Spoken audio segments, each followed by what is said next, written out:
Caríssimos irmãos e irmãs, então hoje nós celebramos o Sagrado Coração de Jesus, que é de onde brota o amor eucarístico, o amor que Deus provou para a humanidade, né? Aqui no Deuteronômio, Moisés está explicando por que o povo judeu foi escolhido para ser revelado. Porque era o menor povo da época. Não era porque tinha alguma coisa de mais importante. Era um povo menor, mais rebeldezinho, e Deus escolheu aquele povo para se revelar na história, no Antigo Testamento. E aqui Moisés vai mostrando que Deus afeiçoou-se do povo, amou, né? O Senhor se afeiçoou de vós e vos escolheu. Na verdade, sois o menor de todos. Então Deus escolheu o menor povo da época. Tinha outros povos mais poderosos, do Egito, da Mesopotâmia, mas escolheu o povo menor para fazer cumprir o juramento. Foi por isso que o Senhor vos fez sair com mão poderosa, resgatou da escravidão do Egito. Ou seja, Moisés contando que Deus ama aquele povo desde quando o escolheu e que sempre agiu para cuidar do povo, e o povo sempre rebelde, né? Saberás que o Senhor teu Deus é o único Deus, o único fiel, que aguarda a aliança. Não deixe esperar, mas dá imediatamente o castigo merecido. Também Deus castiga, o povo sofreu. Tudo que Deus fazia, o povo ia lá, achava bom, depois entrava na rebeldia. Aí vinha uma invasão, arrancava o povo de lá. Não, primeiro ele mandava os profetas, falando para o povo mudar de vida. O povo não mudava de vida. Aí vinha o castigo grande, né? Como estamos sendo castigados hoje também, né? 8% dos brasileiros participam da missa dominical, dizendo o estudo.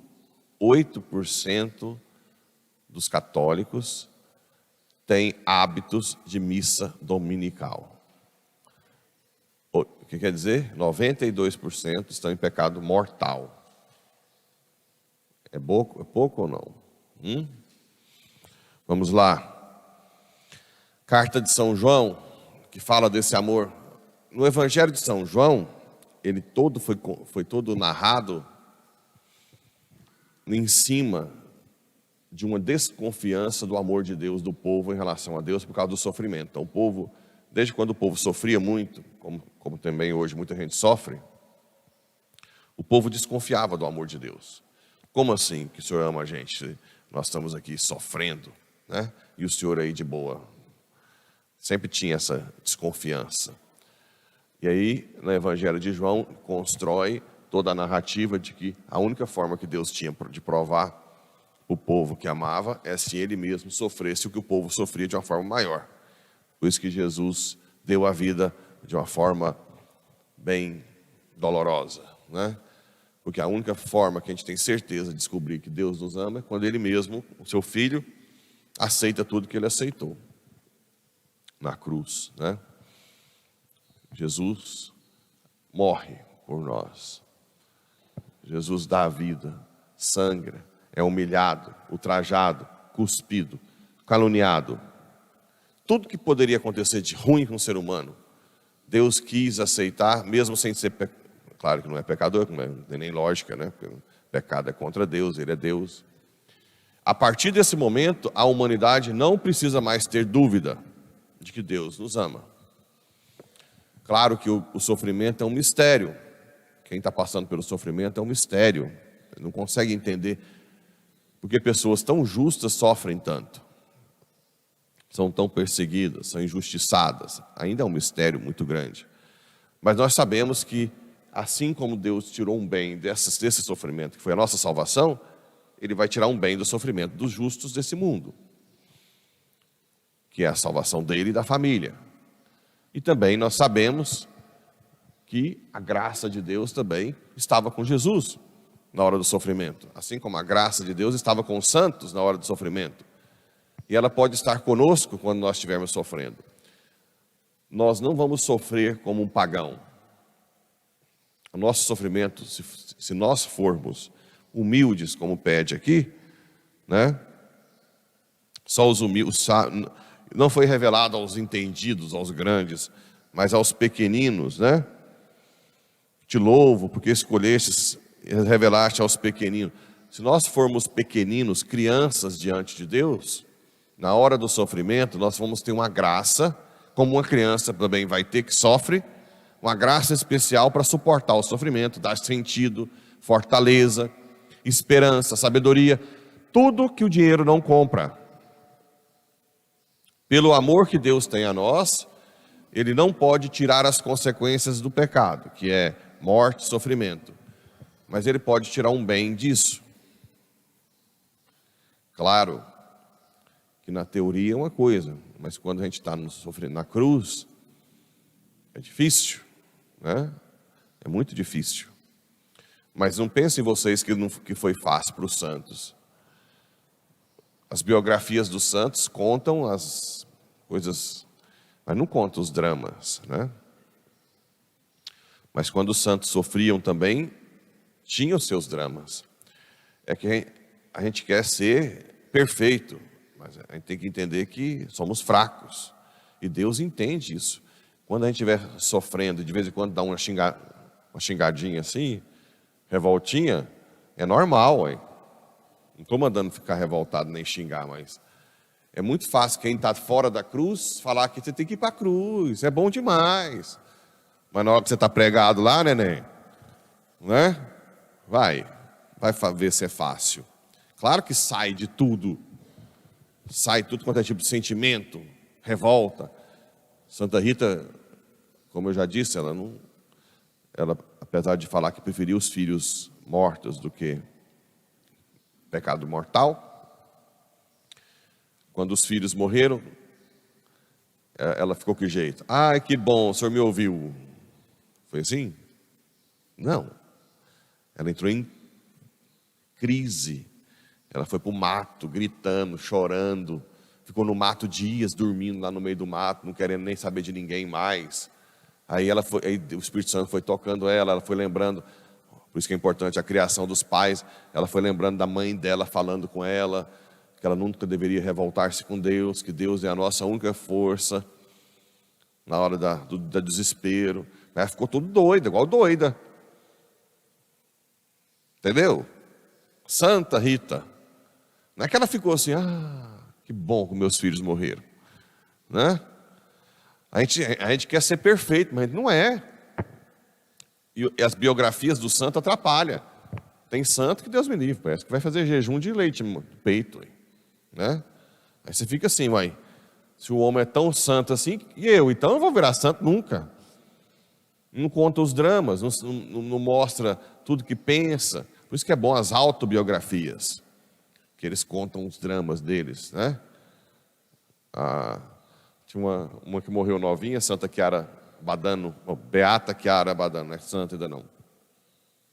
E ela nunca deixou ninguém escrever sobre a vida dela. Aí ela conta que ela roubava uma fruta, uma goiaba, não sei onde, para ela falar para mostrar tudo que ela sente de verdade. Até eu, se eu morrer, eu quero até estar aqui perto. Era muito bom, um santo, nunca alterava o humor, uma gracinha, muito serviçal, né? Tá na hora que a gente morre, a gente dá os jovens falam que quer estar lá para contar tudo, né? Eles falam que quer estar no seu velório, eu vou contar tudo.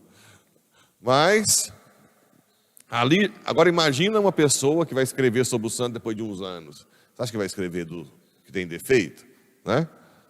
Teve uma vez que eu fui num retiro lá no Opus Dei, e eles liam a história do santo na hora do almoço. Estava até vômito. O homem era bonito, inteligente, nunca errava, nota 10 na faculdade, era o melhor filho da mãe, do pai, e ele virou engenheiro. E quando ele olhava um lugar, ele já sabia como é que ia ser a obra, e todo mundo perguntava para ele como é que ia ser a obra. Uma hora eu falei para o cara, se vocês não parar com esse livro, vamos estar com depressão, todo mundo aqui, né? E tem uns aqui que estão tirando nota ruim. Outros aqui, tadinho, que não está nem dando conta de ver esse, não vou falar o nome dele não, que é perfeito, aí. Nasceu como se fosse uma luz, né? Então essas biografias atrapalham às vezes. Mas se nós formos humildes, humildezinhos, Jesus vem, né? Tomais, aquele vinde a mim, vós que estáis cansados, meus pequenininhos, criancinhas, nenenzinhos diante de Deus, né? Diante de Deus, porque quem não é neném diante de Deus é neném diante da sociedade. Esses pitizento, birrento, que fica tudo, qualquer coisinha está dando piti, neném na sociedade, porque não quer ser neném para Deus, que não busca ser dependente de Deus. Vinde a mim, vós que estáis cansados e fatigados, sob o peso dos vossos fardos. Querer ser Deus é muito pesado. Você não entregar tudo para Deus é terrível. O que você tem para garantir a saúde dos seus filhos, a segurança deles? Você pode ter $1 bilhão na conta, faz é piorar, né? A chance de seu filho ser sequestrado. Quem não tem Deus vive um peso o tempo inteiro, querendo controlar tudo, querendo que tudo esteja debaixo do seu poder, e nós somos nada, miseráveis, fedorentos. Querer deixar a vida sem Deus é um peso. Por isso que Jesus fala, larga dessa vida que você está aí, querendo ser, ai da minha família, se não fosse eu, todos pereceriam. Aí pô, morre, passa uns aninhos, está lá de fralda, todo mundo limpando o bumbum do deusinho, e a família toca do mesmo jeito a vida. Ninguém vai morrer porque o cara que se achava, né? Agora, os santos não. Eu sou pequenininho, Senhor. Eu não dou conta de nada sem Ti. Me carrega no Seu colo. Me carrega no braço. Sem a Sua força, eu não vou fazer tudo errado, Senhor. Olha a diferença, né? Olha, eu estou tentando criar meus filhos, Senhor, mas eu errei tanto. Quantas vezes eu não consegui? Ajuda, tudo que eu fiz de errado, tira um bem com meus filhos, cuida dos meus filhos para eles serem santos, protege, Senhor, dê eles a força, ajuda, Senhor, ao nível. Vinde a mim, fatigar, eu vos darei descanso. Tanto que você descansa, o Rei do Universo, você está entregando seu filho, sua família inteira, nas mãos de quem controla tudo, né? Tomai sobre vós o meu jugo e aprendei de mim, porque sou manso e humilde de coração, e vós encontrareis descanso, pois o meu jugo é suave e o meu fardo é leve. Vocês estão fatigados, cansados de querer ser Deus? Entra no Sagrado Coração que te ama. E é um Sagrado Coração, não é de um qualquer, é aquele que domina todo o universo. Permite o mal, às vezes? Sim. Mas sempre em vista de um bem maior. Então, entregue a sua vida, a sua família no Sagrado Coração e descanse em paz. Não falando de morrer, mas descanse em paz nesse mundo até a sua morte em paz. Não queiram ser deuses, sejam criancinhas no colo de Jesus.